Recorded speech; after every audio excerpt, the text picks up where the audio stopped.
Our next presenter is John Choate. It's a privilege to have John, and we thank him for being here, and we also thank him for his years of service as a Navy SEAL to our country. John Choate is a former Navy SEAL officer, entrepreneur, and business consultant with vast experience developing and enhancing cross-functional teams. John attended the United States Naval Academy and has earned an MBA in finance from the Columbia School of Business, as well as an MBA from the London Business School. Today, John is bringing his 12 years of experience from being a Navy SEAL and being part of one of the most celebrated team units to speak on teams. Here's John. Can you hear me okay like that? All right, so apologies there. My ADD will kick in, which I'm sure will have me wandering all over the place. But I always think it's best to kind of start off with a story. So we're gonna go back to March of '03. I recognize and realize that most of you were trying to color in between the lines at that time, but this is still like the starting point. It's the Middle East that you see right there. So it's the Persian Gulf. You see Iran, Saudi Arabia. There's a little tip right there where Iraq touches the Persian Gulf up on the northern side. I've annotated with this red arrow. That's of key strategic importance to them because over 90% of all of their oil exports are filtered right through that particular location. So the oil is fed by two 6-foot diameter concrete pipes that run 9.7 miles underneath the ocean and pop up at one of the world's largest oil transfer terminals. This is actually a picture of it. It's called Maybat, or the Mina al-Bakar oil terminal. Give you some metrics. It's over 1,000 meters long from one end all the way to the other and capable of simultaneously filling 4 super tankers that are the size of the Exxon Valdez. So it's a big, big guy, all right? Now, the reason why this is significant, in early March of '03, the SEAL teams received an intelligence report that Saddam Hussein had likely stationed some number of his elite Iraqi Republican Guard on this platform. The purpose in him doing so was so they could act as forward observers, essentially just looking through binoculars or any other optics. And so if they saw any, like, you know, U.S. Navy or any air activity, that they would just call back up to Baghdad and say, hey, Saddam, this is what we see. This is what's going on. Truth be told, if the roles were reversed, we would have done the same thing too. It just made good strategic and tactical sense. But it's something you still need to be cognizant of. What I want everybody to take notice of, though, on this picture is in the lower left corner. This is called the production deck. Even though oil's not produced here, it's a term of art. This is a close-up of it. Suffice it to say that in this part of the world, there are no regulatory agencies like OSHA. So just every piece of garbage and oil and trash is thrown overboard and gets hung up down there. But what's key on this picture are these two stanchions on the left and right. Each one's about 3 feet in diameter, about 60 feet apart from each other, okay? So what happened about 2 weeks after that initial intelligence report came in, we received what's called a flash intelligence report. So do you guys use Microsoft Outlook for your email client? Well, what is it on you know, when you can put a little red exclamation point, like my email's important, read that one. So that's the equivalent of a flash intel report that nobody reads. And so what it said now is intelligence assets had determined that there was now a 80% likelihood that Saddam had given the orders to the Republican Guard he put on this platform to plant explosive charges all throughout it. And in the event that there were any operations initiated up to or against Iraq, they were supposed to go ahead and martyr themselves, blow the platform up. And in doing so, it would have created the world's worst environmental disaster by measures of magnitude. Literally millions of barrels of crude oil spilling into the Gulf. Reason why Saddam would do that, 3 kind of underlying reasons. I mean, really, the underlying reason is that he's a prick. But I mean, the reason, yeah, he's a dead one though too. The thing, though, is that it would have diverted any assets that were intended for operations in Iraq to shift over to help with mitigation measures. The United States would have been to blame in some way, shape, or form, not to mention just the awful environmental component downstream with it. So it had to be mitigated. So on the evening of March 20th, '03, 90 minutes prior to shock and awe, the formal start of the Iraq War, it's called a troop. There were 32 SEALs.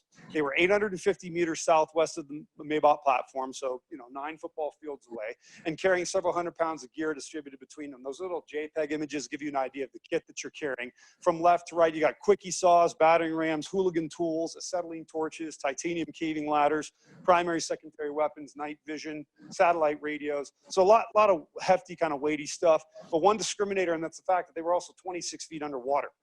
Now, underwater is a great discriminator here. And one of the byproducts of this presentation today, and I'm very, very particular in using the term byproduct. Byproduct is something that's not intended, but, you know, results through, you know, downstream of other interactions. So one of the byproducts is I get to debunk this ridiculous myth that continues to be perpetuated out there by the same 4 or 5 SEALs that write books or blog or whatever it is, that the Navy SEAL is this supreme being that can see in the dark and breathe underwater and fly, and we were molded by war gods before being placed into our mother's wombs or something like that. Because it's just insane. You could call my mom. She would laugh at it, all right? Like, it's a job, all right? And what I'll use census to kind of bring this down to it. So if we were to stand on a coastline tonight at 10 o'clock at night, swim out 850 meters, and then dive down 26 feet, what's our visibility? Say it? 0. Yeah, it's 0. There is no Jason Bourne way to see underwater. Like, it doesn't work that way. You can't use flashlights. It looks like you have a lightsaber war that's taking place underwater. So you literally can't see your hands until you put it on your face mask. Touch, you have a gloved hand in the water, no tactile response, so that's mitigated or negated. Taste, you either get a big lick of Persian Gulf water, does you no good. There's no sound, no echolocation because you're underwater, so that's negated. When it comes to smell, unless you have an aptitude for drowning, you're not going to do that. And then when it comes to hearing, you can hear further distances in the water because your ear canal is filled with it, but it's still muffled. So constructively speaking, all 5 of your senses are non-existent. Then there's the 6th sense. I don't mean predictive, I mean spatial or situational awareness. And has anybody in here been scuba diving before, perchance? All right, so two key items when you're scuba diving. First one is maintaining your air source, right? The other one is remembering which way's up. When you're diving, how do you determine which way's up? Bubbles. Exactly, it's your bubbles. Problem is, in an environment like this, you can't have bubbles. It leaves a bubble trail on the surface, which means for bad guys up there, it's a signature tell. It means, I don't know, a bunch of whales have a gastrointestinal problem, or there's tactical divers in the water. So you actually dive on what are called rebreather systems. So unlike regular scuba, where there's one regulator, and you exhale, bubbles go up to the surface, the ambient noise. You actually have the 2 hoses. So on the right side, as you exhale, your exhalation goes down this hose on the right, goes down to a scrubbing agent called Sofnoline. It removes all the carbon dioxide, and you get to rebreathe your air. So there's no moving parts, no noise, no bubbles. And yeah, your tax dollars go to some cool stuff, man. All right. So it's neat. Now, back to the point that I want to make. Out of that troop of 32 SEALs, one of them is selected to be what's called the lead navigator. He carries what's called an attack board. It's about the size of a clipboard, and that's what this guy's holding right here. And on it are 3 pieces of equipment. There's a magnetic compass, a depth gauge, and a G-Shock watch that's set to its digital timer. And this one individual has memorized from those 9 football fields away, 26 feet underwater, what routes he needs to swim in to hit that leftmost stanchion, that 3-foot pylon in the middle on the Maybach platform. All right. So he's memorized, I need to swim on course 145 for 7.5 minutes. And then I pitched a course, 330 for 2.5 minutes, and so on and so forth. Do you guys get that? Like holding the attack board, reading the little tritium glow on all of his kit right there. Now attached behind him is what's called a lizard line. It's a piece of 1-inch tubular nylon, basically like rope, that's strung out about 120 feet behind him, and sewn at various intervals are 31 other handholds that the other 31 guys all hold on to. So he's kind of towing them along. You guys, I'll give you a picture of what it looks like.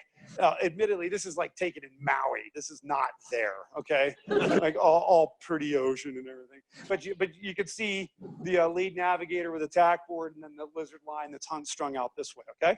So what happens as he's swimming along, he literally bumps into that leftmost stanchion, runs into it. You're like, oh, thank God I made it. I don't look like an idiot. Because you gotta be here, like not there.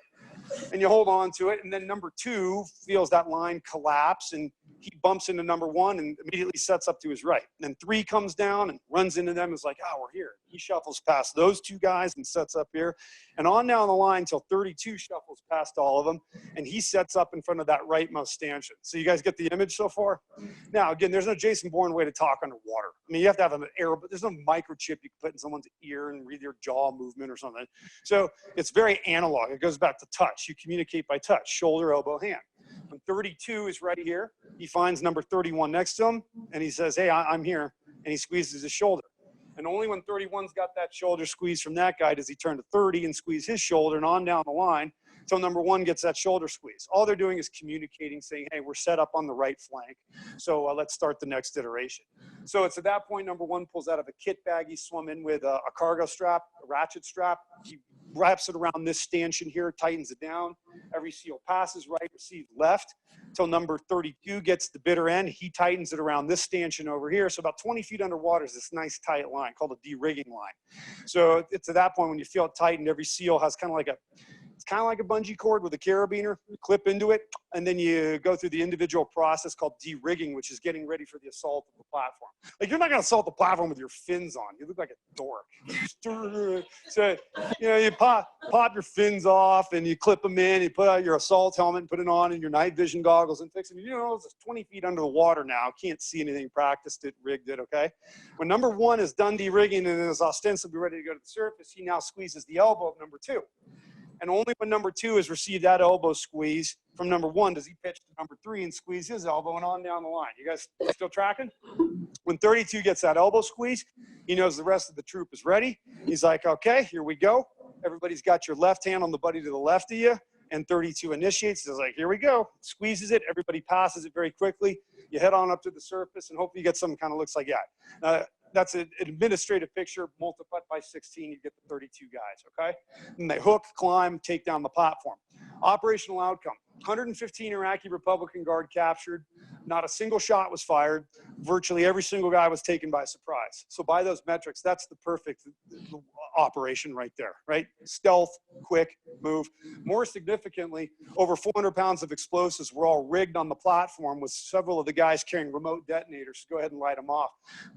The picture you see in the lower left corner is actually one of the intelligence photographs of the box of explosive materials that was recovered. And that is not elegant explosives that you may have heard about, like C2 or C4 or Semtex or Nona. This is legitimate Yosemite Sam dynamite, like super unstable, where you're like, oh God, here it is, right?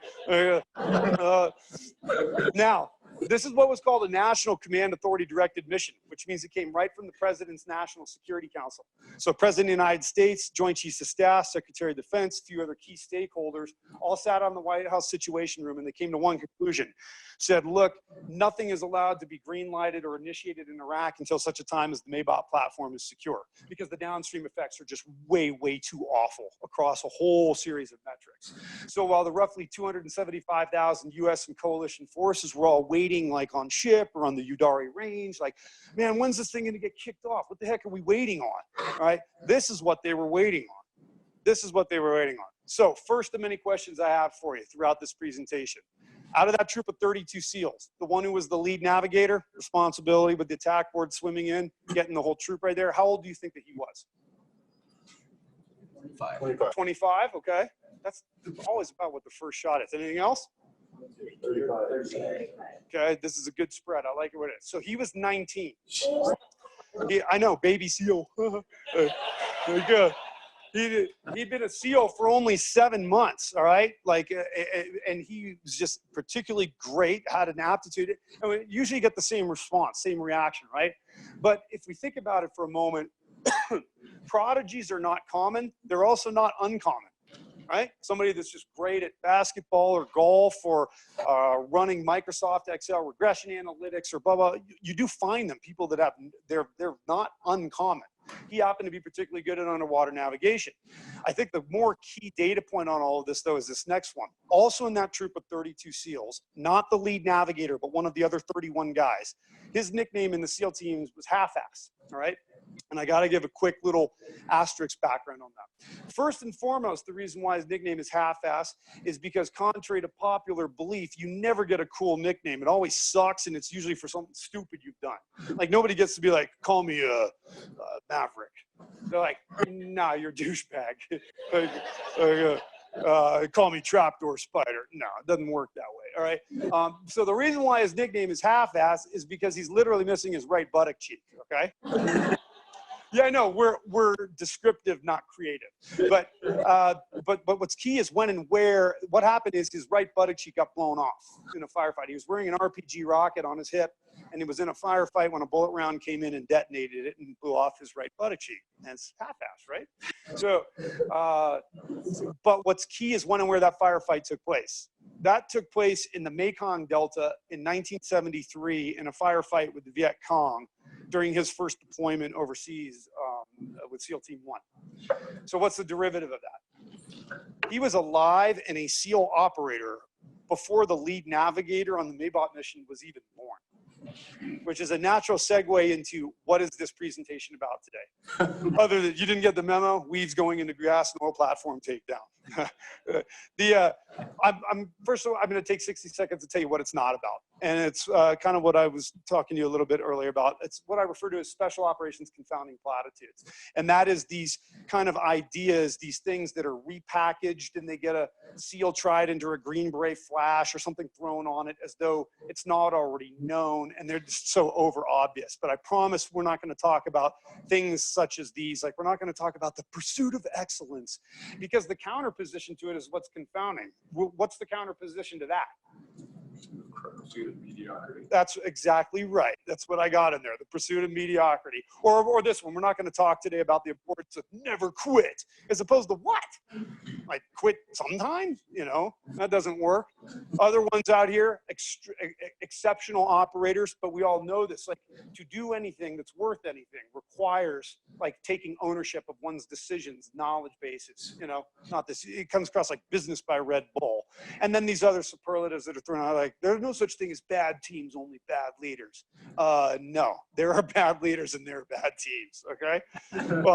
So what the presentation about is really this.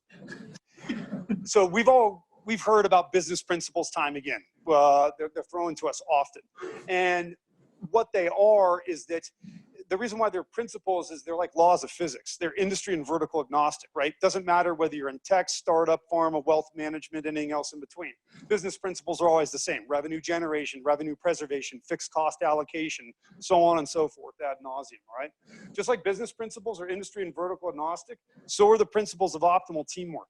And we are in teams in virtually everything that we do. We just take a hyper vast majority of them for granted. Like, our most core fundamental team is our family unit. Husband, wife, boyfriend, girlfriend, partner. I heard a great stand-up comic the other day say, when my wife and I have to take the kids shopping at Target, we don't shop, we have to run plays. You know, we're like, be sure the 6-year-old doesn't see the candy aisle and the 9-year-old doesn't see this, and on and on. But we're in teams at work, in our communities, houses of worship, homeowners associations, philanthropic engagements, on and on and on. So if we can assume, for the sake of this presentation, that the SEAL teams represent one of the world's optimal peak performing cross-functional team entities, of which they absolutely are, and make no mistake, every game that they play is an away game, all right? Then what principles have they learned of optimal teamwork that have been written in literal and figurative blood over the past 60 years? And what I'll submit to you is that there's 4 of them. They're a serial process. 1 must be done before 2, 2 before 3, 3 before 4, because the outputs for one serve as the inputs for the next. We don't get to just cherry pick which ones they are. So kind of best shown in a pyramidal fashion. The fundamental baseline one is the essay, the self-awareness.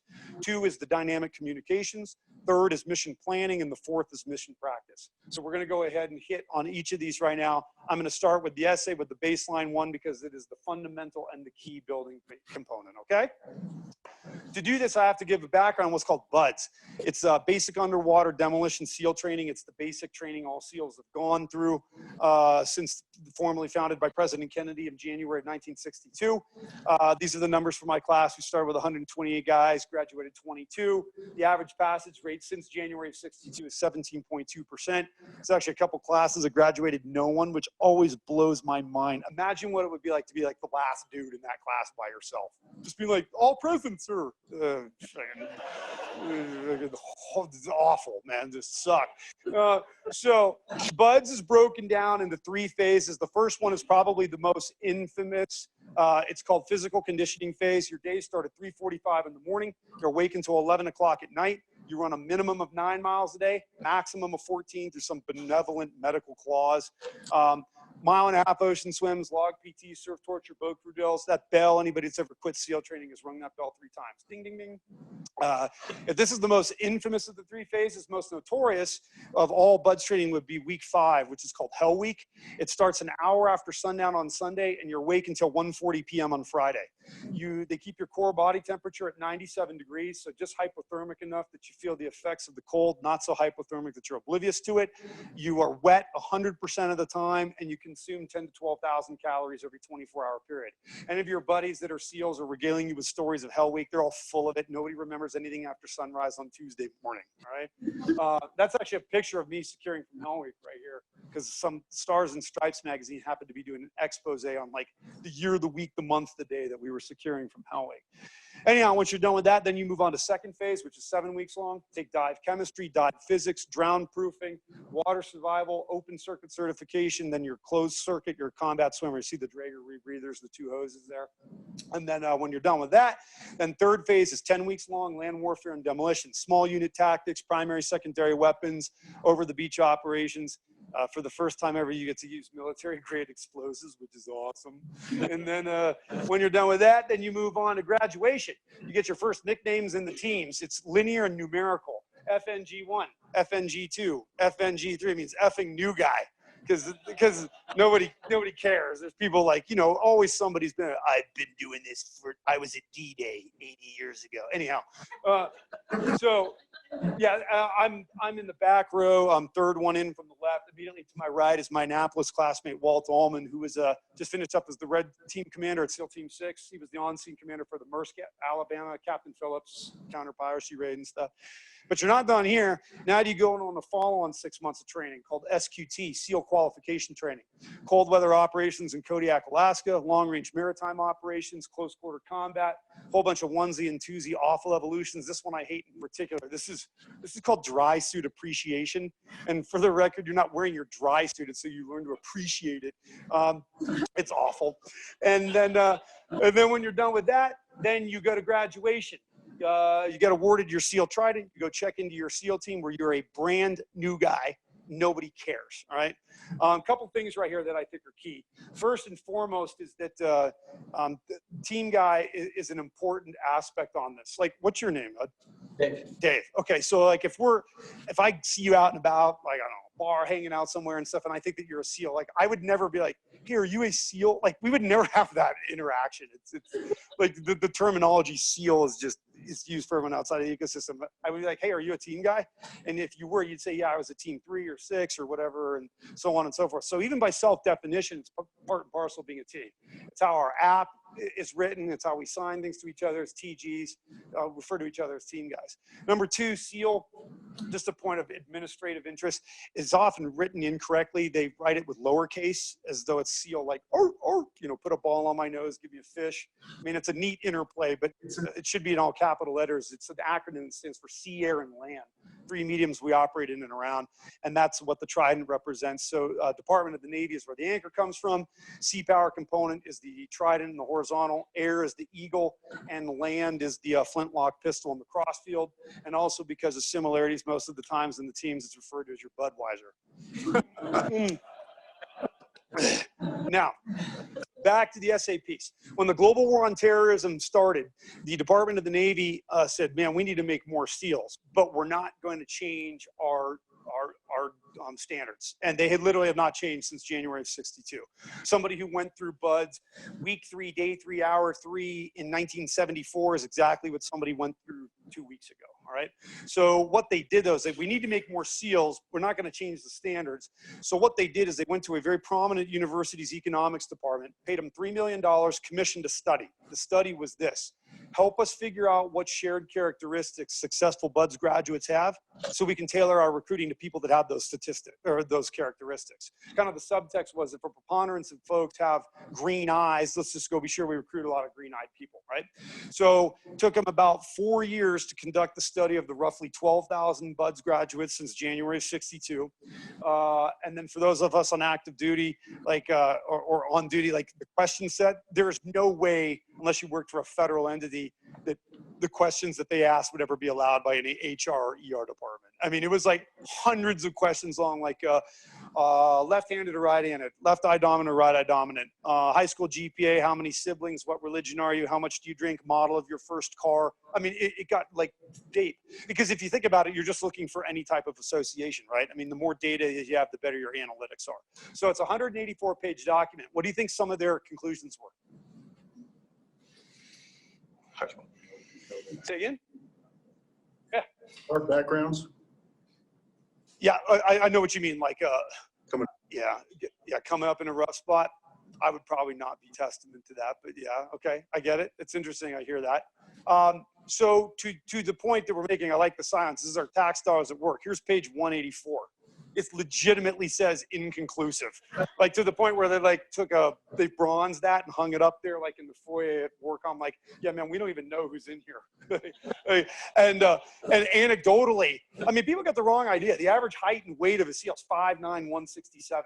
And I know that because I'm 6'3". I was like, get under the damn boat. Like, you know what I mean? They're like, But so, but anecdotally, in my buds class, a guy named Chris. Chris is 6'5", Stanford University undergraduate, NCAA Division I swimmer, and an Olympic alternate for the 200 IM. As God is my witness on my children's lives, he quit on Tuesday morning of Hell Week. I have not spoken to him since. I have no idea where he is. It just kind of up and vanished, all right? Like, also in my buds class was a guy named Eric. It is really hard for me to convey to you how barely a high school graduate Eric was. Just like, and Eric is straight up as backwater Kentucky as you could. Like, he was from like Bootlick, Kentucky. He had never seen the ocean a day in his life until the day he showed up in Coronado, California for buds training. I kid you not. He was like, man, that's a big old lake out there. I was like, do you not know what that is, man? Anyhow, Eric is now currently a senior chief at Black Squadron at SEAL Team 6, Sniper Squadron and stuff. So which one would you bet on, Chris or Eric? I mean, I know who I bet on and I was wrong, right? So it just gives kind of credence to this. But we also know that economists are never willing to, accept something like this, right? Because economists by their nature, is it causal? Is it correlative? So they did say there was one thing remotely, distantly suggestive of a minuscule better chance of getting through buds, less than a standard deviation. That was somebody that wrestled, played lacrosse, or water polo. That's what we get. There's your tax dollars at work, okay? So 3 questions that I have for you. Just answer yes or no. Don't overthink it. The one that comes off the top of your head. Does it take physical strength and mental tenacity to get through buds training? Yes. Yeah. Is that a stupid question? Yes. Yeah, it is. It is. Okay? Here we go. Does it take physical strength and or mental tenacity to do anything that's worth anything? Yes. 100% it does, guys. And by no stretch of the imagination do the SEAL teams have some secret sauce or special measure or concept on it at all. The world is filled with physically strong and mentally tenacious people. You've got working parents, emergency room nurses, farmers, high-wire workers, entrepreneurs. Again, I go back to the people that choose to stare at a Bloomberg terminal. And then you have this. Here's the Legion. And I can see you, I can smell you guys a mile away. Some of you are here. Like, as though a marathon is not a god-awful enough evolution for one to choose to do on your own accord, and shows a distinct lack of historical knowledge, given that the original marathon runners did die after they delivered their message. Okay. What does the Legion of Genius do? You know what? Marathon doesn't suck enough. What we should do is strap on a, whatever it is, a 3.1 mile swim, I think, and a 112 mile bike ride. Why? So that you can get a medal and walk down your stairwell backwards for the next 3 weeks. It's insane. It's literally, and you can take buds graduates and SEALs. There's no way that they're doing. I mean, you have some guys that do, but they're not able to complete that, right? But these are obvious buds prerequisites. You must have certain physical abilities. Like, you can't show up and like suck at swimming, right? They're not showing up with their arm floaties on. Like, yeah, I'm here. You must be tenacious. You must be a quick learner. You must have thick skin, which, again, important. You can't go sideways every time somebody's giving you course correction or rudder direction. And then you must be resourceful. But here's the spoiler. Isn't some combination of this required for anything worthwhile? Yeah, try to start a business and miss one of those. Better yet. So I got a 9-year-old daughter and a 6-year-old boy. My boy is like one DNA string away from being an ISIS terrorist right now. Okay, like if it's amazing how they can just make weapons out of anything, man. Like, but try to be a parent and miss one of those. It doesn't work. So that's not the secret sauce either. All right. And then unfortunately, what's obsessively studied is how SEALs train their bodies time and again instead of how their minds are screened and conditioned. This is really key. Do not miss out on the nuance of this because this is really the crux of the presentation.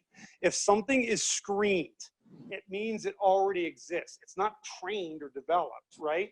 Or created. It's something that somebody has. You may not know that you have it until it materializes, and then how it's conditioned afterwards. In order for me to explain that, I have to go through a comparative kind of a cycle on this, because this is really the piece that is missed most often. So, are there any Marines in the crowd here, perchance? Are you? You're just wearing this. What do you mean? Are you shaking? You either are or not. Okay. All right. Okay. Well, that's good. I mean, I'm not saying it's good that you're not a Marine. I'm allowed to talk about this. My wife is a Marine major, and to alleviate your predisposition, she's incredibly beautiful, not like a Siberian beet farmer. All right. Okay. So I know it went through your mind. Like, she coming in like, let's do pull-up workouts, John. No, she's 5'5", 125, Division I cross-country runner, and I'm terrified of her. I sleep at night like having to watch her. But we do have awesome fights, though. Marine Corps. Now, that's what this is, Marine Corps boot camp. We've all seen this sensationalized and time and again, right? Through Full Metal Jacket. What are you doing, Private Pile? Get off my obstacle. Blah, blah, blah. You know, the type of fear, harassment, and engagement. Now, the United States Marine Corps is the finest infantry that the world has ever seen. That is a matter of objective opinion, a statement, okay? Even the Army War College conducted a study where it took Marine Corps elements all the way from fire teams to squads to companies to battalions and so on and so forth, and matched them up in digital media against both ancient and modern elements. So you understand, of equitable size. Match them up against the Greek phalanx, Praetorian Guard, Germanic tribes, Viet Cong, even our own Army infantry divisions. And in every single engagement, the Marine Corps element wins decisively. All right, and we see it, right? They're always slaying dragons or like, and Marines are just weird, man, right? You know what I mean? They bark at the moon, and they're just crazy. They are, right? So, but that's what it is. We've seen this. Now, for comparative purposes, Army, how long is Army boot camp? Okay, so I put 9 with the week of indoc, okay? By the way, to go back to this, Marines are great at destroying stuff, like pure violence of action. They're horrible at sustainability. That's where our Army infantry divisions and those folks are far superior. Navy boot camp, how long is that? It's 7 weeks. Air Force boot camp, remember, they're very, very precise. 6 weeks. That's 6. 8.5 weeks. We're very covered with Cheeto dust, computers. Anyway, I joke. The Marine Corps boot camp. How long is Marine Corps boot camp? Yeah, you're not supposed to say it, but you're right. It's 13 weeks long. And the reason why is this, and their 243 years of existence, they have learned that in order to forge their proverbial type of steel, where everyone is an infantryman, is a rifleman first, under this type of temperature and this type of pressure, which is known and sensationalized time and again, that under this temperature and pressure, 12 weeks is undercooked, 14 weeks is overcooked and burnt. It's 13 weeks is what it takes to forge. Not 9, not 8.5, not 7, not that. Conversely, these are the BUDS instructors. To be a BUDS instructor, you must be a SEAL. You must have done a minimum of 2 overseas deployments, apply to the board, get selected by the board, which is very, very competitive in and of itself. Then once you do that, process this. You go through, in the aggregate, 56 weeks of training before you even start interacting as a primary instructor with the students. Over a year of your life. What you are not being taught during that time is how to be sadistic. If that's the prerequisite, we all could be BUDS instructors right now. Literally, just go run 100 miles, sit in an ice bath. You know, it's easy just to torture. That's not what they're doing. What their purpose is they are screening. That is the actual academic term of art. They're screening for merger of consciousness, colloquially referred to as group flow. And it is the most difficult and most critical part of team dynamics, all right? And so the way I'm going to explain to you how they do this, they have learned to do this, to manipulate this one unarguable truth in the furtherance of merger of consciousness. And that truth is this: it does not matter what your race, color, creed, gender, sexual orientation, IQ, athletic prowess, or anything else is. Every single one of us as humans, we have a series or a set of, however you choose to define them now, of vulnerabilities, uncomfortabilities, weaknesses. You get the point I'm making, right? And as we navigate through life and we go through, you know, adolescence and young adulthood, and we come across environments or situations or things that make us feel uncomfortable or vulnerable, or we don't like it, we just file those away in a little recess of our brain. And then moving forward, we just do our best to kind of avoid those things. That's what we do.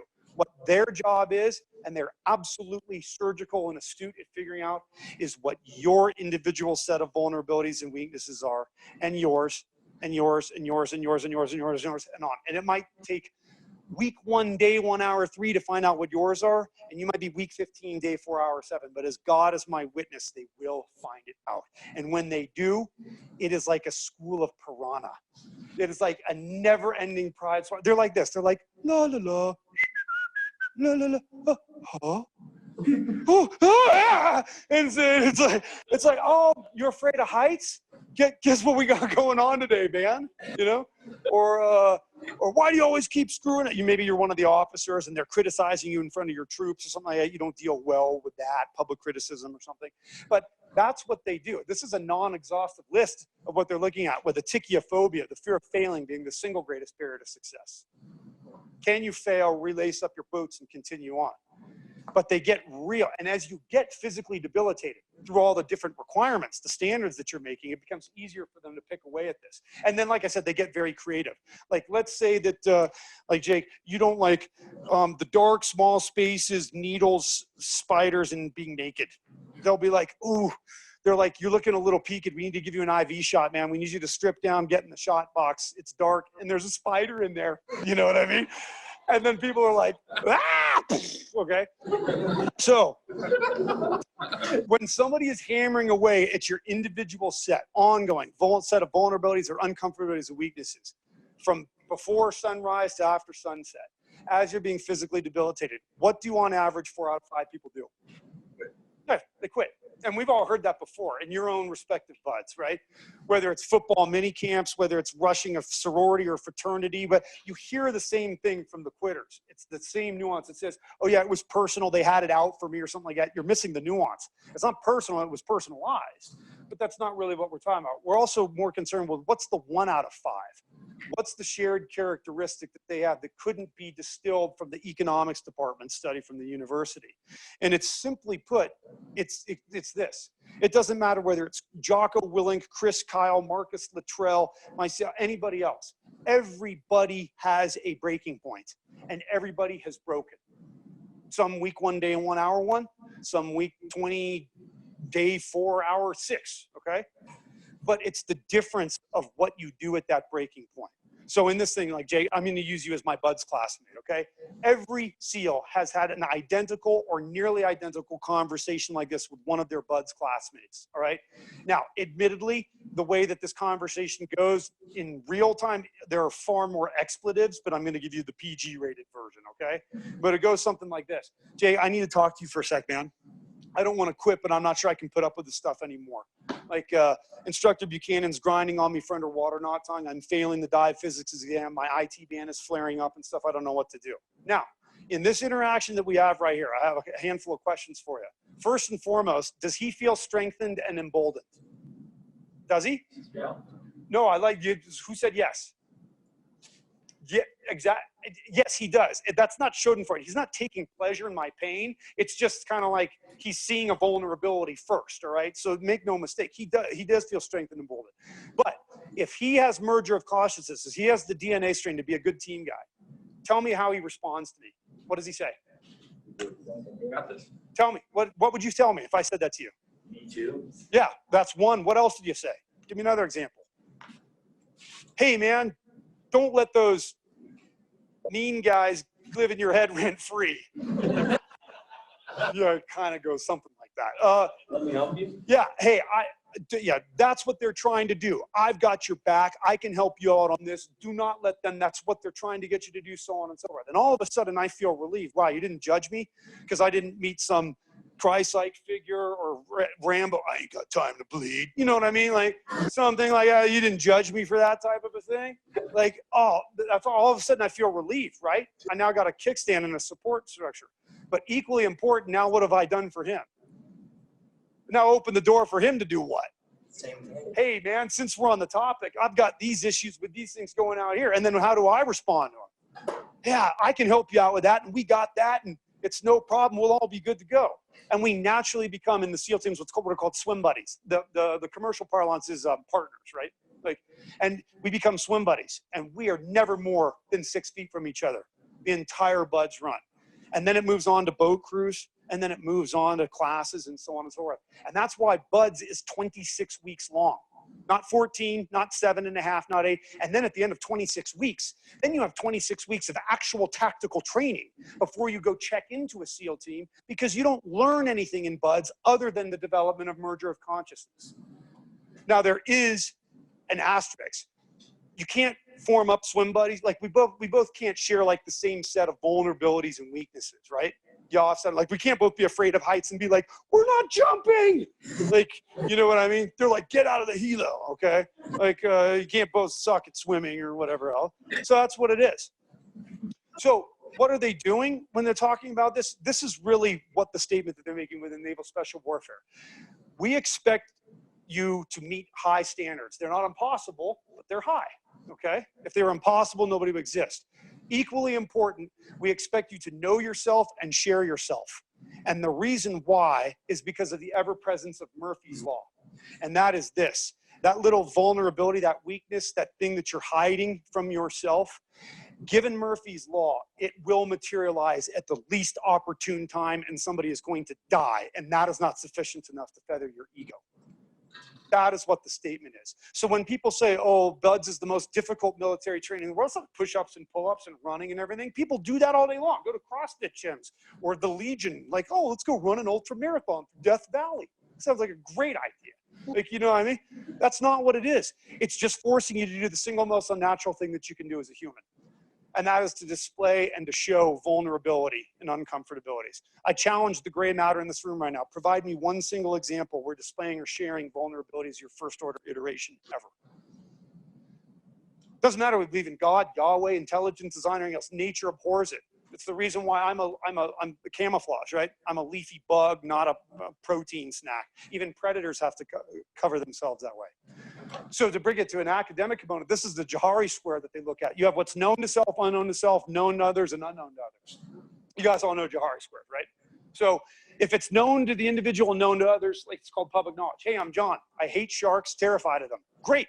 Just be sure you don't task me to clean the weave shark tank down in the lobby, because it will be done really badly or not at all. So that's easy.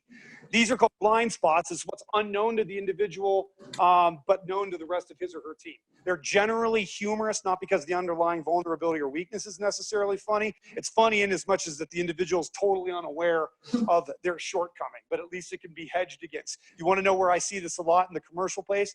Or it's on the BD side of the house. You guys know, and I know in sales, especially what you guys are at, it's like the guy who's always like, ABC man, always be closing. You know what I mean? Oh, prospective client over there, $30 million I can get. Y'all sit right here. I'm going to go close that guy. But everybody else on the dude's team is like, don't let Bob talk to that client. Everybody thinks Bob's a dick. You know what I mean? That's really, and then you come back, you're like, did you close the client? No, it's because everybody hates you. Like, so, but at least you can kind of mitigate and hedge it. But this is the part that they're unmasking, that they're ripping apart right here. It's what's hidden, because it's the deepest seated ones. It's the ones that we don't like, the ones that really make us feel vulnerable. And that's the Band-Aid that they're ripping off right there, all right, in Buds. Aldous Huxley says, most of us remain ignorant of ourselves because self-knowledge is painful. We prefer the pleasures of illusion. With all due respect to Mr. Huxley, I disagree with that first part. I don't think that we remain ignorant of ourselves. To the contrary, I think we know ourselves pretty well. It's what steps do we take to control our brand? What's the modern parlance? What's my narrative, right? It's what we like to dangle out there. And so what they're looking for is what they call for the essay, the self-awareness, and then what they call the CA, the courageous authenticity. It is having the courage to represent and be your authentic self. You can have courage or comfort. You can't have both. Comfort can ultimately, if you want to get philosophical, can be derived from being courageous, but not first order. And you're either authentic or you're not. There's no such thing as a mostly authentic Rolex, right? I mean, it is or it isn't. That's really the key piece right there. Now, the first company I started, we won a large government contract back in 2008. And so I had about 300 resumes that came in. And honest to God, guys, if I blacked out the names of the resumes, I could not tell the difference between the 300 of them. It was shocking how commoditized they were. It was just insane. I was like, it's almost like somebody was on a Xerox machine, you know? So what I did, and I'm just being blunt with you, is that in somewhat of a bourbon-fueled evening, I started yelling at the stack of resumes, and I was like, you know what? What I don't want to know, you would never have even been here and made this cut. What I want to know is where people have failed or tripped up, and then how they've like transcended that. All right. And I was like, but I'm not getting that from this, because a resume is a two-dimensional brag sheet, right? Look how awesome I am, and I did this and that, and the narrative is 100% controlled by the author. So what I did is I took my resume, I kept all the major headings in there. You know, the thing like founder of this or CEO of that or da-da-da, but all the bulletized information that's underneath, you know, P&L responsibility and CAGR growth of whatever else it is. I ripped all of that out, so it was blank, and then I hand wrote in over the course of 4 hours everything that I concealed about each one of those points in there. And at the end of it, it was almost like going to confession. I was like, oh, I feel relieved. And so the next morning I came in, called my executive team in, made copies of what I called the reverse resume. I handed it out to them. They all chuckled, laughed, and guffawed. And then I said, now it's your turn. And they were like, no. And then I locked them literally in the conference room, and they all, well, that's the first company had 41 employees, 39 are former SEALs. So we're horrible at HR. But very good at other things. Anyhow, so then they all developed their reverse resumes, and then we laminated them, and now that's part of our hiring component. To go back to this, the abhorrence of this. How many of you have ever been asked in a job interview, can you tell me what your greatest weakness is? Yeah, what's the answer? Give me some answers. I work too hard. Yeah, right, exactly. What else? Sometimes I'm too committed to excellence. Sometimes I give too much money to nonprofit organizations. You know, I mean, it's just garbage, man. It shows how much we hate that. Like Google, how do I answer that question in a job interview? The first 10 billion hits tell you to do not admit a weakness. It tells you to do one of two things.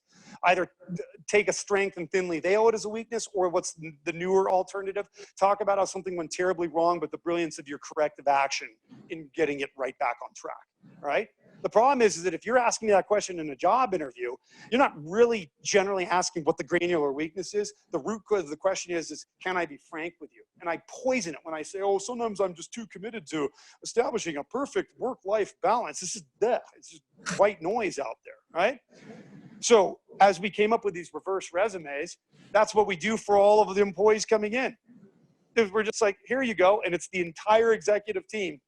And the prospective employees are like, what is this? And it was like, fill yours in. Truth be told, less than half of prospective employees will even choose to do it. They've assumed not to be part and parcel of the company. But of the 48.2% that have, since 08, we've never lost a single employee.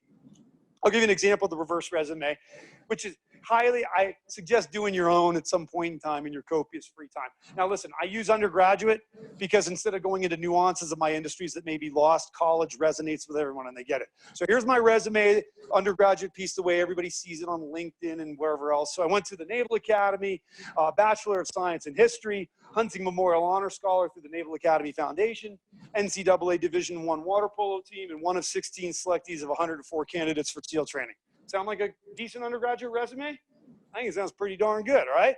But here's the piece. You strip out all this, keep the major heading in here, because unless you're just sociopathic and lying about that, and then you fill in what you've concealed. So I graduated 923 out of 957. I played one season of intercollegiate water polo due to an unsatisfactory grade point average per NCAA standards. I failed Calculus 3 semesters in a row, a legitimate F, a 0.0. I was like triple integrals. I was like, what is this? There's not even numbers. It's like a bunch of lines. And then, and then I stood 177 days of restriction for a variety of conduct offenses. All right? So have I lied on either one of these? I absolutely have not. And for 99.999% of the world out there, the top one is good and sufficient enough. But for the teams that I'm to be a part of to truly optimally perform, they gotta know these pieces right here. Otherwise, I'm dangling certain things that I don't want to deliver. Okay, Annapolis, more astronauts have graduated from there still to this date than any other institution. even in the Air Force Academy. Newsflash, you give me something over basic algebra to do, it's going to be wrong, like really wrong, right? Or you know, they're like, oh, it's like West Point and the Naval Academy and everything like that, like good duty rules. And so I'm not a big rule guy. Like, you would not hire me to be your compliance officer. Or maybe you would, depending on what you're looking for. But the point being is that, like, that's really what it is. Oh, we have 2.5 billion of assets under management. It was 3.1 last quarter. Like, you don't sneeze at either one, but there's a story to be told there. And at the expense of sounding very crass, but it is absolutely true. So you'll chuckle at, but it is absolutely true. What's the difference between these two? This is a one-night stand, and that's marriage. That is absolutely true. And that's what, this is your fundamental base team component. Here I am, warts and all, like the reality, and functional. This is just shallow and hollow, all right? So with the wrap up on all of this, members of an effective team have complementary skill sets and know how to leverage their strengths and augment their weaknesses. Teammates must be willing to be vulnerable to each other in order to have trust. And that's the big joke. There's no such thing as working on trust. I know you guys all know that, but I just feel important to reiterate it. You know, it's like trust is something that materializes through the other actions. There's no working on trust. Like, remember the concept of the trust fall? Oh, okay. Dude, we could do that all day long. I'm going to let you hit the floor every time. It doesn't mean you can't trust me. It means I just think it's funny. And then lastly, teammates must individually be willing to acknowledge weaknesses, admit mistakes, and express their opinions. That's the SA piece to it. That is the core. All right? Now, once that's done and established, then you move on to dynamic communication. I would venture to say that the root cause of virtually everything that goes wrong in the world from a macro or a micro level is bad or lack of or insufficient communication. Literally. Like, that is how normally I would like to have this as being number one. The problem, though, is that if you can be a brilliant communicator and still be communicating all the wrong information, ostensibly, like, history's, that would be Hitler, right? Like, literally one of the world's greatest orators, everything that he said was absolutely categorically wrong, all right? So that's why you got to have this first, then you run to this. When we talk about dynamic communications, it is that critical. That's why George Bernard Shaw's quote, "The single biggest problem in communication is the illusion that it has taken place," which is all true. If you ever sat in a conference room, you're like, "Hey man, so we all good to go?" Everyone's like, "Yeah." And then you walk out and you're like, "What the hell are we doing?" Right? And what's confounding is this is all communication is. It's just a deliverer and a receiver, or an encoder and a decoder, whether it's individuals or entities or some hybrid thereof. Remember the kindergarten game, pass the message down the line and it just gets messed up by the end of it? We've seen these lessons time and again. So in a SEAL team, in a 16-man SEAL platoon, you spend 18 months doing a training cycle workup. At the end of those 18 months, you have what's called a certification exercise, like a final exam, tests all your trade craft, all right? Once you pass that, you then go into what's called alert status, which is you're still here in the United States, but for the next 90 days, you're here, but you're on short leash. Like if World War III were to kick off, you can go fly away and help or do whatever else it is, okay? Then at the end of those 90 days of alert status, then you deploy overseas for 6 months. So you guys got it? 18 months, 90 days of alert, 6 months deployment. The 18 months in reverse are as follows. 16 through 18 is close quarter combat. 14 and 15 is maritime operations. 12 and 13 is diving. 10 and 11 is special reconnaissance and surveillance. 8 and 9 are air operations. 7 is ground mobility. 4, 5, and 6 is land warfare and demolitions. And month 3 is basic combat first aid. What do you think months 1 and 2 are? Communication. Exactly. It's communication. SEALs hate it. It's in a room about this size, 10 hours a day, 1 hour break for lunch, no federal holidays during workup. And you've got, you know, inter-squad comms, fires, satellite radios. All you do is for 2 straight months is practice your communications. And SEAls hate it. Why? Well, it's because you're not jumping out of airplanes and shooting guns or whatever else it is. But that's not the important question. Why is it months 1 and 2? Say it again? Helps all the rest of them work out fine. Yeah, not even helps. The efficiency and the effectiveness of everything else is predicated on getting that right. There's virtually no margin of error. Like, you don't get to do that. Pick me up in Iran. I mean, Iraq. Like, you don't get to do that. Like, it's got to be like head on right where it is. So when you talk about the deliverer of information, they talk about first learn the meaning of what you say and then speak. There is an underlying kind of belief Nobody does it nefariously, but I just assume that you have the same experience, knowledge, data sets, whatever it is that I have. So when I'm talking to you, I make those wrong assumptions. The problem is you may be hearing something materially different than the way she's hearing what I'm saying, and on and on. So the burden is on the deliverer of information to contextualize accordingly. If you've ever seen that shirt, first learn the meaning of what you say and then speak. It's absolutely true. And you must see it and render it that particular way. So what they do is that it's called being artful in the teams. In mobile communications shack, they got these big letters just like this, and it's just everything that comes out of your mouth must have these 3 characteristics. If they don't, then you don't say anything. It must be accurate, it must be relevant, and it must be timely. Can't have something that's accurate and relevant delivered 3 days late. Can't be relevant and timely, but inaccurate, and certainly not going to be inaccurate, timely, but irrelevant. Otherwise, you just create more white noise that's out there. That's what they're doing. You don't say, hey, there's some bad guys over in that direction. Like Wicked Eagle, this is Sam Bennett. There's 15 Al-Qaeda in the open, 1,500 meters northwest of my position. How copy? Over? Right? Accurate, relevant, and timely. Secondly, what is the opposite of speaking? Silent. No, that's the opposite of noise. Listening. You're right. It's listening.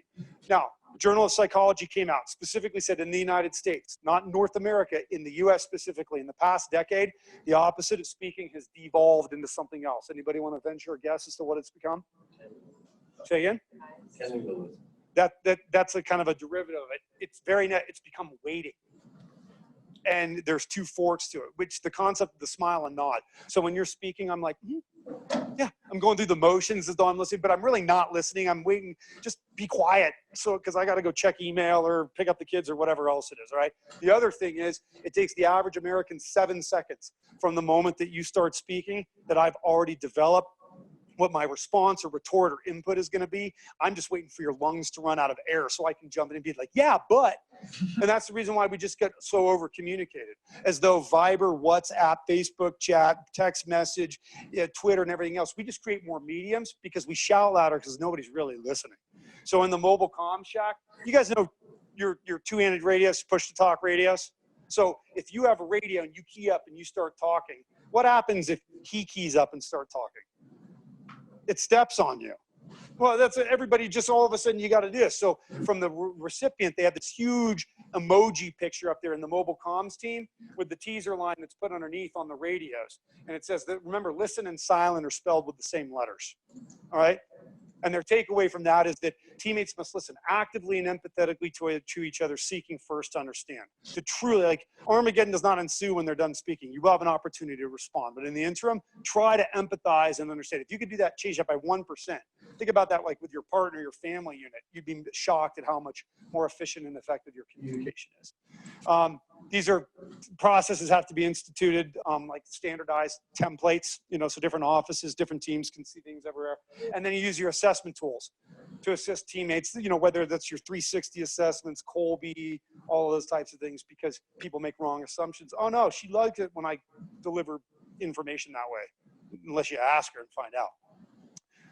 Once you got all that, once you have your self-awareness and your dynamic communications, we now know each other, we've offset and balanced. Now we get down to what is it that we're going to do. This is something I think the SEAL teams do better than any other entity I've seen, either in the commercial marketplace or military, foreign, or domestic. What are we going to get to with the mission planning? So, President Eisenhower is a great quote. Plans are nothing, planning is everything. To give some context to this, what is this a picture of? Any of you guys know? Say again? Bin Laden's compound? Yep, this is the Bin Laden's compound, but it's not his compound. This is the within 6-inch scale model accuracy mock-up they built at the secret CIA base in Harvey Point, North Carolina. And not only did they build one there, they built another one out at Area 51 too, which also exists. Ooh, aliens, booga booga, all right? All right? Now, what this did, what they did not build this for, is they built it for a hyper-focus on what's called the enemy order of battle. All right. What they did not build this for is to say, what we're going to do is we're going to land here. You guys breach that wall and go up that way. You guys go this way. We'll deconflict in the stairwells. That's over planning. They didn't do that. That's the equivalent of a football team saying, here's the play decks that we're going to run from the kickoff of the first quarter to the end of the fourth, and we're not deviating from that at all. Nobody does that except like the Cleveland Browns, all right? Like, what they did is they used this on the enemy order battle. It's the things that you do not control directly or proximately that come up and bite you. 25% of SEALs spend their time on their mission planning, on what they're going to do. But they spend 75% of the time planning on what are you going to do if. That's the thing that bites you. So they said, what happens if we land in here and the compound's filled with 100 dogs? That was a threat from early warning. You know what I mean? Really changes up your, and then they're not talking about like Shih Tzus. Though that would be hilarious. Like 100 Shih Tzus running around. You're like, I've got them. Anyway, they said, what happens if we land in here and everybody's wearing suicide vests and running at you? See how it's the stuff you don't directly or proximately control. That's what they were focusing on and why these built these components here. And so Mark Twain, favorite author, says, it ain't what you don't know that gets you into trouble. It's what you know for sure that just ain't so. Kind of, oh, no, that'll never happen. It's no big deal. So the adversary order battle that they're talking about, the classical definition of the adversary is one's opponent in a contest, conflict, or dispute. Even in the business world, you know who your direct competitors are. You know what Al-Qaeda looks like. You know what your direct competitors are. You know their businesses. You also know the age-old statement that your number one client is their number one prospect, right? But this is not sufficient enough for adversarial battle, and certainly not within the parlance of the teams. It's anything you do not directly control that if it renders materially affects your mission success. And you think about it, it could be weather, time delays, underhanded dealings, kickbacks, new regulatory environments, DOL items that come out. You know, oh, we have a beautiful wedding planned in Jamaica. Yeah, until the hurricane comes in, right? It's the things you don't directly control. Where I can show you best where this has gone awry is in the advertising space, because it's right there in your face, okay? So you guys know age-old battle between Coca-Cola and Pepsi? I mean, just as competitors. Did any of you guys see this advertisement, the Pepsi advertisement? Very, very top, it says, we wish you a scary Halloween. It's a Pepsi can with ostensibly a Coca-Cola Dracula cape right there. You guys did not see this then. All right. So this is where advertising has gone the bad enemy order battle, because look, every action has a what? Right, exactly. We don't exist or live in a vacuum. So if I were like your marketing executive or you know, your outsourced contractor, and you guys are Pepsi executives, and I throw this up as a mock-up and say, okay, so what do you guys think? What are some of the questions using the what if that you might come up with before we publish this? Go ahead. What if people think it looks like a superhero cape? Okay, that's great. What else? What are some other problems with this before publishing this? Their advertising seems like they want to be a Coke has a lot of branding on this one, definitely. Yeah, that's one thing too. People talk IP infringements. I like exactly where your statement is, because I'll tell you what, how about the underlying question? Do you think the global juggernaut Coca-Cola Corporation is going to sit around and be like, oh, you cards, that's a really great dynamic advertisement? Hell no, they weren't going to do that. So to your point, literally, they bought the page right across from this on all the print, used the same exact advertisement, said everybody wants to be a superhero. They had some poor intern at the top change the font right up there. This is what it was. Now, that's just binary, all right? Then, and I understand most of you were coloring in between the lines at the time, then you have the battle between Audi and BMW. The famous battle took place in Southern California there, in the Orange Crush junction of the 5, 405, and 91, one of those traffic areas in the world. Height of the economy, 2006, Santa Monica Audi puts up this billboard. It says, your move, BMW, the entirely new Audi A4, all right? Now, I like this, and I like this kind of brazenness, but if we're doing enemy order of battle planning, all right, I got a handful of questions. There's no right or wrong on this. I have my own thoughts. But do you think that Santa Monica Audi expected a response from BMW on this? No. You say no. You say yes. I like this. This is good. You're not in group thought. So, I mean, let's break it down. BMW has two choices. It can either respond or not respond, right? If we're doing like decision tree analysis, all right? So if they're not going to respond, they're going to say, we're not going to dignify it with a response, right? Is what they're going to do. Or they're going to respond, okay? I think that Audi didn't think that they were going to respond. I also think there's a bunch of other issues right here saying, are they going to respond? Can they? I think that the Audi literally thought that they weren't going to respond. But BMW, I mean, it's Bavarian Motor Works. They built Messerschmitts for the Nazis in World War II. They're probably going to respond. They're not going to sit around and be like, oh, this is a good advertisement. I like it. They're not doing that, man. They're not doing that. I mean, hell, their emblem is a propeller. You know what I mean? Like, so they're like, Nachschmed up at the island. I mean, I could just you hear that going on. So what they did, right across the street 7 days later, they put up this billboard response that said, checkmate, all right? So now you got this big traffic jam that's taking place down there. People are stopping on the side of the freeway taking pictures. But here's my question. They did bad enemy order of battle planning, I think. Do you think that BMW thought that game was over when they put this up? No. See, I think that they thought that they was. I'm glad you say no. I personally think that they thought that they weren't going to respond. I think, isn't that the concept of checkmate? Like there's no more move, but it shows a predisposition. Because really the question you got to answer is, can Audi afford not to respond to this now? No, you look like a chump. You really look bad. So then Audi had to build a billboard, rent on top of a kind of a derelict apartment complex, and did it, this was 11 days later, and then put up your pawn is no match for our king. So now we got this childish game, all right, that's taking place there in Southern California, and it is being reported across the United States. That's now in the New York Times. They're like, this evening, the battle between Audi and BMW in Southern California, and they're like, no way. So now BMW's pissed, and they're like, okay, fine, I will see you and raise you, and they're like, we're going to go to print, and by print, by going to Car and Driver and Road and Track magazine, it automatically makes it global. Now you're in EMEA, APAC, you're everywhere, okay? And so they print this next month, and it says, congratulations to Audi for winning South African Car of the Year 06 from the winner of World Car of the Year 2006. So it has now gotten, for lack of a better term, bitchy, all right? And now BMW, now Audi is like, okay, you want to play, you want to do this? Because now it's all global. Then they respond back with congrats to BMW for winning World Car of the Year 06 from the winner of 6 consecutive Le Mans 24-hour races, 2006. Because now it's resonating with all the car folks. So what do you think happens now? All the other car companies are like, dude, we got to get in on this churn, man. They're like, come on, let's get in there. Let's do this. So who do you think throws their hat in the ring next? Mercedes-Benz. So everybody thinks it is. It's not. It's Subaru, dude. So Subaru kind of peeks in, and it's like, well done to Audi and BMW for winning the beauty contest from the winner of the 2006 International Engine of the Year award. And everyone is like, Subaru, yeah, man. Like, you're punching above your...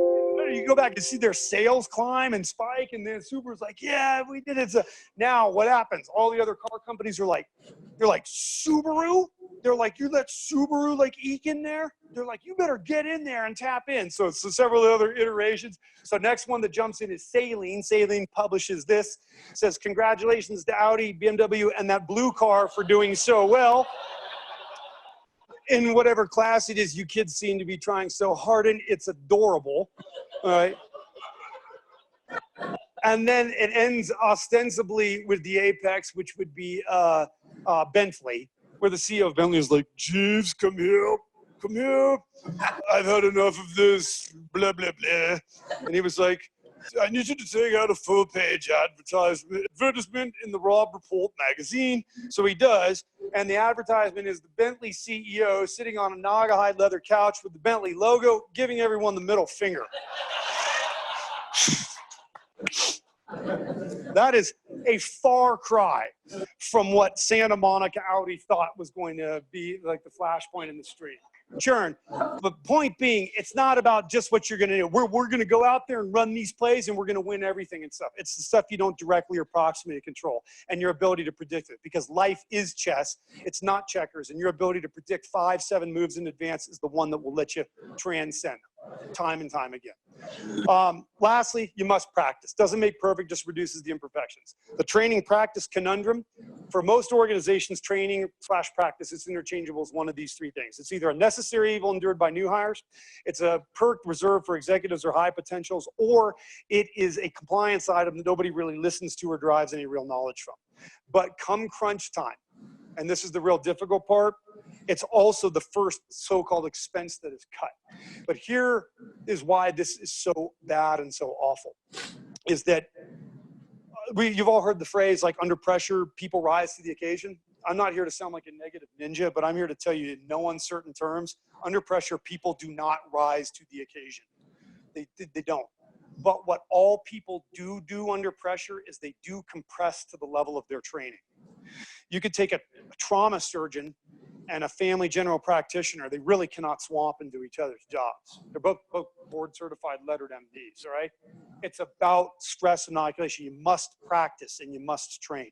A 16-man SEAL platoon expends more ammunition during its 3 months of close quarter combat training than an entire Marine Corps infantry battalion does in 1 year. And you get better if you hit 50 golf balls a week or 100 golf balls a day. It's just practice. That's all that it is. To show you where the practice evolves. So remember I told you guys about the 18 months training cycle workup, 90 days of alert status, 6 months deployment. So my SEAL platoon finished our 18 months of training cycle workup. We started our 90 days of alert status on August 26, 2001. We were the alert platoon when 9/11 took place. So we were supposed to deploy first week in December. This is us on September 5th. We went into work on 9/11. They said, you guys are going down range. So this is us September 15th on a Ticonderoga class cruiser in the Northern Arabian Gulf. And all we're doing is we're just waiting. Are we going to Iraq, Yemen, Afghanistan? What are we doing here? And we're practicing what we can while we're out there. Our shooting off the fantail 4 or 5 hours a day. If you guys ever seen like Black Hawk Down or anything, like this is fast roping. It's real high risk evolution. Thank God we did practice it because on the evening of September 28th, so Al-Qaeda had a Navy, had 3 ships. Each one a class 3 vessel over 100 meters long. One was in the off the Horn of Africa. One was in the Straits of Malacca, but the mothership called Alpha 117 had gone missing. It turned off all of its systems exactly 6 months prior to 9/11. You only know that after the fact, but that's the same ship that, you know, before most of you were born, that delivered all the explosive materials that blew up our embassies in Kenya and Tanzania in 1998. So on the evening of September 28th, 01, it turned on its radar system. Every radar in the world has its own unique electromagnetic DNA. It was in the southern Iraqi port of Qasar. And like smugglers had done the previous decade, smugglers would come out of Iraq, make a run for Iranian territorial waters where they'd pay about $50,000 to the Iranian Navy. And then they'd get to skirt down the Persian Gulf through the Straits of Hormuz, which is a big point of contention right now, through the protection of Iranian waters out to open ocean and gone. So we had about 15 minutes to take control of the ship. So we called up the helicopters before it went into Iranian waters. We got to go now, and this is us taking down Alpha 117. So it's the port side of the ship, or the left side. The ship's going that way. There's the helicopter. That's the fast rope. That's the freeze frame of me on the fast rope. This is us making our way up to the port side bridge wing. So I'm number 2 in the stack right here. We came up to the door. They barricaded themselves inside. They literally welded themselves inside with 3/4 inch AR-500 steel just to make that run. And so when you go up, you had to like knock on it, and then you're like, hey, with UN sanctions, 991 and 996 heaved to for a health, safety, and welfare inspection. And their response was exactly what you think it was, because it's not just smugglers, this is actual Al-Qaeda. And they were like, you know, F you Americans, we kill all of you, get off the boat. The thing is, they don't know it's a SEAL team that's outside. They think it's a regular Navy maritime interdiction force. So they're like, we kill all of you. And we were like, oh, okay, see you later, bye. Bye. And then we were like, so what's the suckers that have like the chocolate in them? Tootsie Roll. Wally, our breacher, is this big, huge dude. Wally is standing out over here.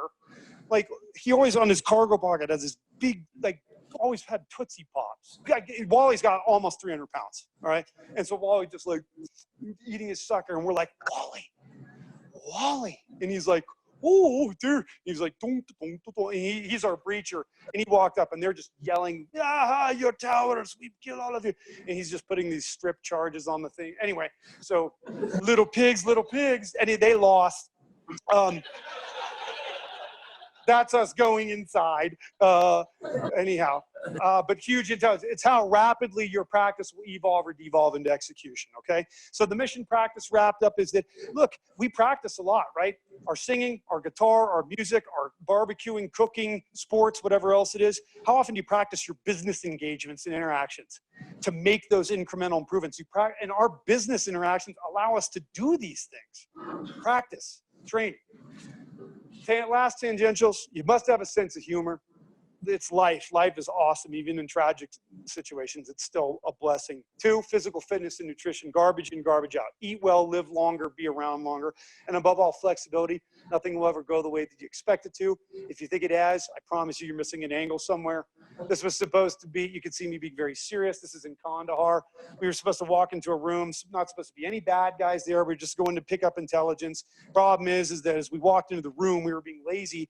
Al-Qaeda, not even Taliban, there was about 12 of them sitting like a kindergarten class in a circle, cross-legged, eating boiled chicken, but they leaned all their AK-47s up against the far wall. So as we came in, we were like, hey man, what's going on? And they were like, halalala.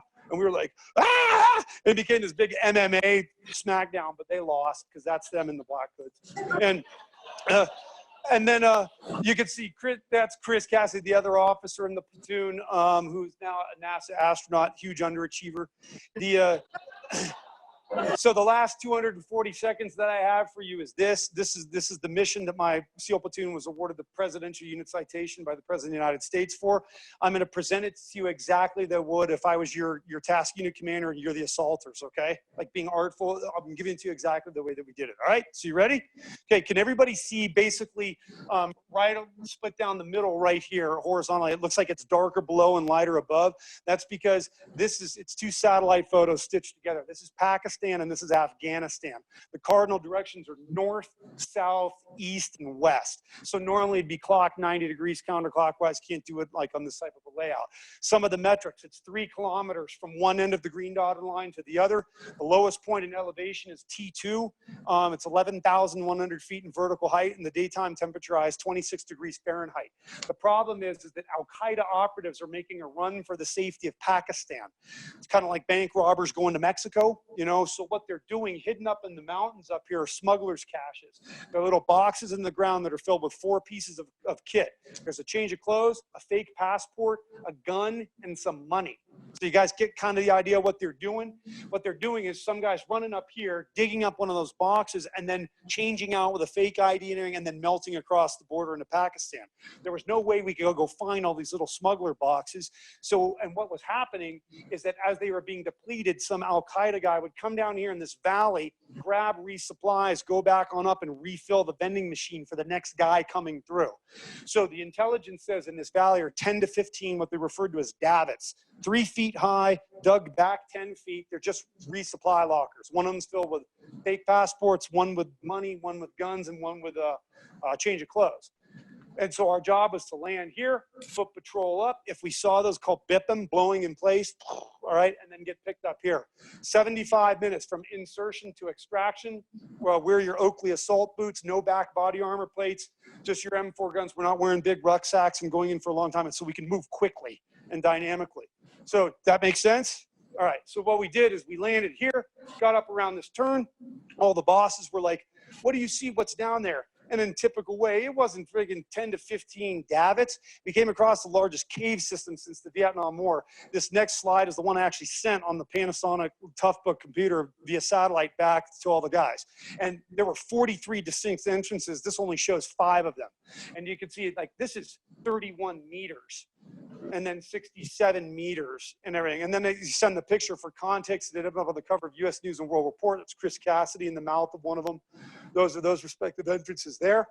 And that was when they were like, yeah, you guys need to stay up there and assault through the caves. And we were like, I'm reading you weak and unreadable. It sucks when you're like, hello. So what was supposed to be 75 minutes ended up being 9 days. We assaulted the caves, came across the largest ammunitions cache since World War II. Literally packed to the ceiling, 7.62 by 39, 51, 54, Chinese Dragon rockets, everything. This picture right here, I'll blow it up. Literally, this is hundreds of meters inside. This is basically Al-Qaeda Starbucks. Whitewashed walls, fan on the ceiling, bar back mirror, wicker chairs, couch, little speakers, podium. Can you guys see right about here where that's the dark area is an adjacent cave? So as I was coming this way, I have, as the officer, as the lieutenant, I have like a little stuff sack where if I see any intelligence, I'll just grab it and put it in there and we'll sort it out later.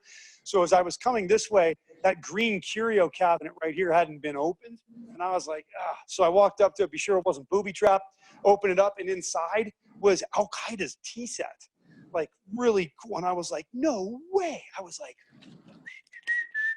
like doing this. So all the guys are like, where are you, LT? I was like, I'm coming. And I was like, cling, cling, cling, cling, cling, cling. So anyhow, like the whole tea set except for one darn saucer made it back. It broke, but now it's mine and my wife's tea set that we use for like Easter and Thanksgiving and everything like that. And it's awesome because 100% without failure. Every time somebody's like, oh, that's beautiful. Where can I get that? I'm like, I can give you a grid coordinate. I was like, you're not going to be able to get that. But anyway, we destroyed all the Ks, disposed of 8 bad guys, captured another 8. The only injury we sustained was one of my guys sprained his ankle getting on the helicopter on the way back home. So very proud of them. So wrap up on all this, self-awareness. Know thyself and share thyself. Just actually ask yourself this question. How much do you like unauthentic people? We don't. So be one. All right? Be authentic. 2, dynamic communications. Be artful in what you deliver. Be quiet when you're receiving. Try to empathetically listen. Mission planning. 25% of your time planning on what you're going to do. 75% on what you're going to do if. And lastly, practice. Doesn't make perfect, just reduces the imperfections. My favorite part of the SEAL ethos, I expect to lead and be led. My teammates steady my resolve and silently guide my every deed. That is group flow. I will lead and be led. And I'll leave you with these. I don't claim ownership of these, but I do love them nonetheless. Stay humble or be humble. 2, don't attribute to malice that which can adequately be explained by stupidity. As a goalie, you can't win a game, you can only lose a game. So be bold and push the envelope. Don't be negligent, but push the envelope. Be the person when you wake up in the morning, your feet at the floor, the devil says, oh crap, he's up. And lastly, be a good teammate. Which brings us right back to where we started, which is we're in teams where we're a highly social society and people and a species. We are in teams everywhere, at work, and families, and in our houses of worship, and in communities, and philanthropic engagements, and on and on. These are the lessons that have been written in literal and figurative blood by your SEAL teams. You pay for them. Thank you for paying your taxes, but they do work. I hope it's resonated, and appreciate the opportunity to come speak to you guys.